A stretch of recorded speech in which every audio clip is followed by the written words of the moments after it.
It's exactly 2 weeks to Valentine, and I am so excited because one of those cakes that is going to be popping around is the Red Velvet Cakes. And today I'm going to be sharing with you my super moist, super fluffy and buttery Red Velvet Cupcakes recipe. Rule number 1: don't try to make this recipe into layered cakes. It's going to end up in massive tears. I'm serious about that. Stick to using it for cupcakes only. It's strictly for cupcakes. Rule number 2: stick to the recipe from the beginning to the end. Don't try to substitute anything. Don't try to come up with any creative ideas. Yes, I know you got that, but don't. Just stick to the recipe if you want to end up with the same results as I did. So let's get started.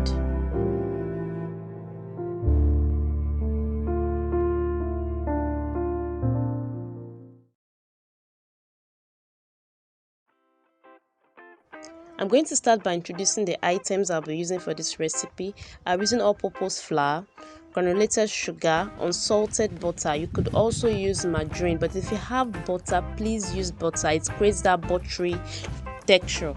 Next, corn flour.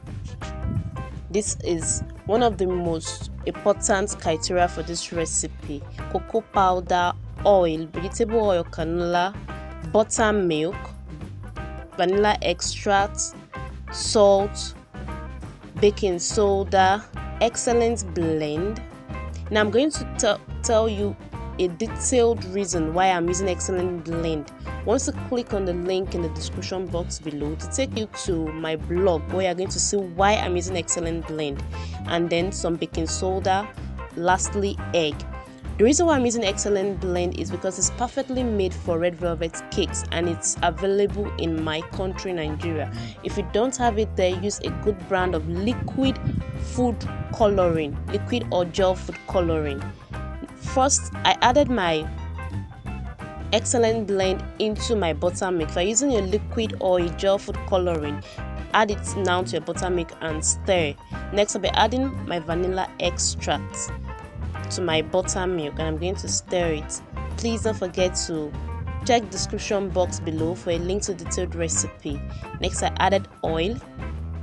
I have some tips you must not miss out in the blog.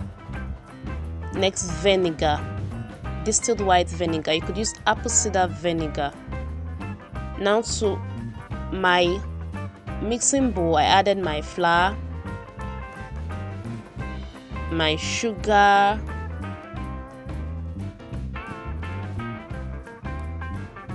my corn flour,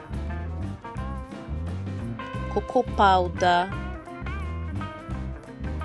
I'm trying to scrape all my dry items from my bowl. Yes, I'm very specific with that. Scraping off all items from my bowl.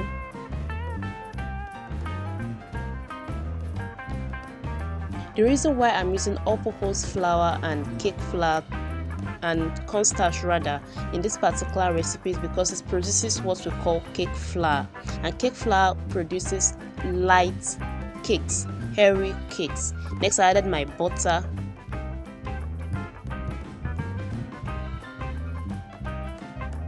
and then I transferred my items to a bigger bowl because I discovered the bowl I was using was smaller. Next, I'll be adding my baking soda, my salt,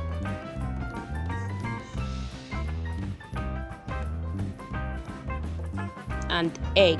I'm using large eggs, not medium, not small, but large sized eggs. Next, I'll be adding the buttermilk mixture into the dry item, and now it's time for the magic. My recipe is a one bowl recipe, simple, straight to the point, very healthy and very delicious. I promise you that. You can make use of your egg wicks or hand wicks, or if you don't want to go manual just like I did here, you could use your stand mixer. So using your stand mixer, I'm just going to turn on the speed of my mixer to the lowest and whisk for a minute, just so that all the items are combined. Next, I'm going to increase the speed to the highest and I'm going to whisk for extra 4 minutes. Remember to scrape the sides of your bowl while mixing. Now, one thing I didn't remember to tell you at the beginning is before I started measuring out my item or mixing, I already preheated my oven. It is very important. Please don't forget to check the description link box below for a link to a detailed recipe. Now see how creamy and how light my butter is. Like I said, this recipe is specifically and specially for cupcakes. Don't try to make it into a layered cake recipe. You're not going to like the outcome. Now these are the paper liners I'll be using. I'll be putting them into my fabricated muffin tins or cake or pans. I'll also be using these fancy paper cups too to bake. Now for my cupcakes, I usually measure 2.5 to 3 tablespoons of cake batter into the cake liner. This is the perfect measurement for your batter if you want to have cupcakes that are going to come out evenly baked and moist, that are not going to dry out. Just measure 2.5 tablespoons to 3 tablespoons of cake batter into your liner and you are good to go.